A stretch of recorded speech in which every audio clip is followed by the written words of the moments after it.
Olha, eu não sei se você conhece o evangelista Newton Neves. Eu nunca, fa- Conheço. eu nunca falei sobre isso em público, vai ser a primeira vez, mas já compartilhei isso com muitas pessoas. O Newton é um rapaz, enquanto pregador e também pessoa, porque nos conhecemos há muito tempo, que eu respeito demais. E todas as vezes que eu ia pregar, mesmo já com experiência, um tempo já de caminhada, todas as vezes que eu ia pregar e o Newton estava no mesmo ambiente, e como é o hábito das igrejas pentecostais, os obreiros estarem sentados atrás, então ele atrás de mim, rapaz, isso exercia sobre mim uma pressão tão grande, porque assim, da nossa região, para mim, né, quando essas coisas me afetavam, ele era o maior pregador. A gente sabe que não existe essa questão de mais ungido, mais cheio de graça, não, mas era como eu fazia a leitura na época. Ele era, para mim, uma grande referência dos pregadores que estavam na nossa região. Então, eu ficava muito nervoso para pregar na frente dele. E tudo isso atrapalhava na minha performance, na apresentação do texto e tudo mais. E é uma das questões que atrapalham também os novos pregadores, e mesmo, como eu estou falando aqui, eu já era experiente. Porque você fica pensando, como você falou, no pastor da igreja, quando você o conhece, ou quem te chamou, você fica pensando no público, nesse julgamento que a igreja vai fazer. Algo que os pregadores precisam compreender é o seguinte: uma igreja que está acostumada a ouvir a palavra de Deus, e como você mesmo falou, às vezes o pastor já é um exímio pregador, uma igreja que está acostumada a ouvir bons pregadores, nos primeiros minutos ela já saberá dizer se aquele que está com o microfone na mão é ou não um experiente pregador. A igreja já vai identificar isso, já vai pegar. E se perceber que é um pregador inexperiente, se perceber que é alguém que está começando, eu tenho certeza que a maior parte das pessoas desta igreja começarão a interceder pelo pregador. Essas pessoas não irão reprovar o pregador. Essas pessoas não irão pôr a mão nos ouvidos ou tacar tomates, como talvez acontecia na Idade Média, quando alguém se apresentava de uma maneira ruim diante do público. Não, ninguém vai tacar tomate em você, ninguém vai tapar os ouvidos, mas essa igreja vai começar a interceder pelo pregador, ao perceber as suas dificuldades, tá? Agora, o que o pregador também não pode é vender uma imagem que ainda não é dele, porque se ele fizer isso, aí sim ele vai ser já reprovado ali. Nossa, se apresentou como um grande pregador e aí não sabe nem falar. Então, acho que o caminho é a humildade. Então, a primeira coisa que nos ajuda a lidar com as emoções é que eu estou ali como um canal de Deus. E as pessoas estão ali para ouvir a Deus.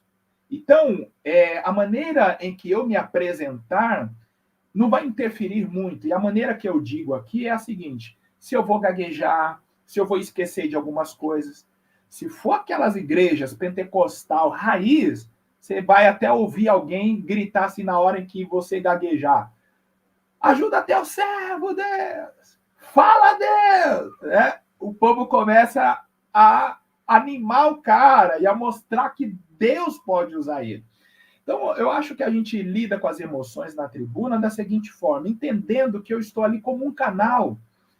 E o que acontece? O que vai acontecer ali, dependendo do que acontecer, se eu esquecer, se eu atropelar uma palavra, não vai interferir muito no que as pessoas estão atrás, que é ouvir a palavra de Deus. Segundo, eu preciso entender que existe um público diante de mim e eu tenho que isolar essas dificuldades. Às vezes alguém que eu admiro está ali, alguém que prega mais do que eu está ali.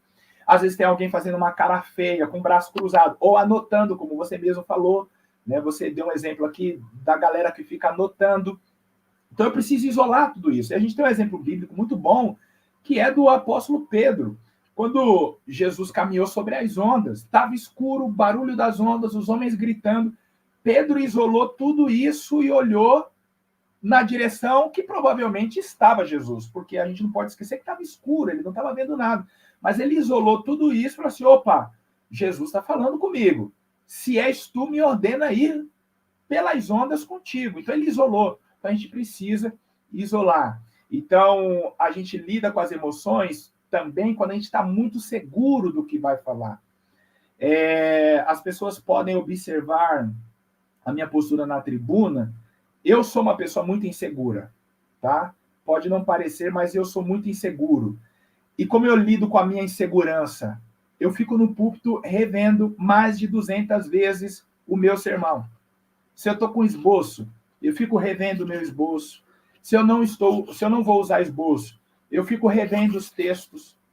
Porque quanto mais eu reviso, mais segurança eu terei na hora de falar. Outra questão também sobre lidar com as emoções é a seguinte: como eu tenho essa insegurança, eu não começo a pregação no 220.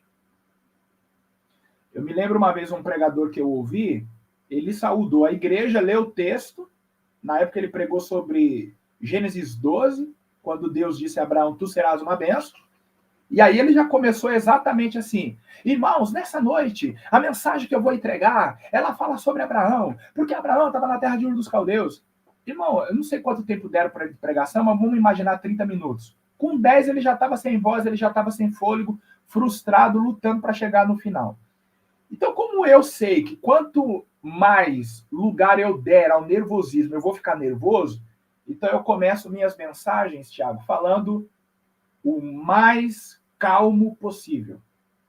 Eu começo a pregação falando devagar, pensando nas palavras para depois pronunciá-las, porque quanto melhor eu falar no início, mais tranquilidade e paz eu terei, e aí eu vou pegando confiança, e aí você vai acelerando, aumenta o tom de voz e tudo mais. Então eu procuro ficar calmo e falar devagar. Por quê? Eu ainda hoje, mesmo depois de 20 anos de experiência, ainda sinto dificuldade nos 5, 10 primeiros minutos de pregação. Então, se você pegar minhas mensagens, você vai me ver falando de uma forma bem tranquila. Depois a gente explode.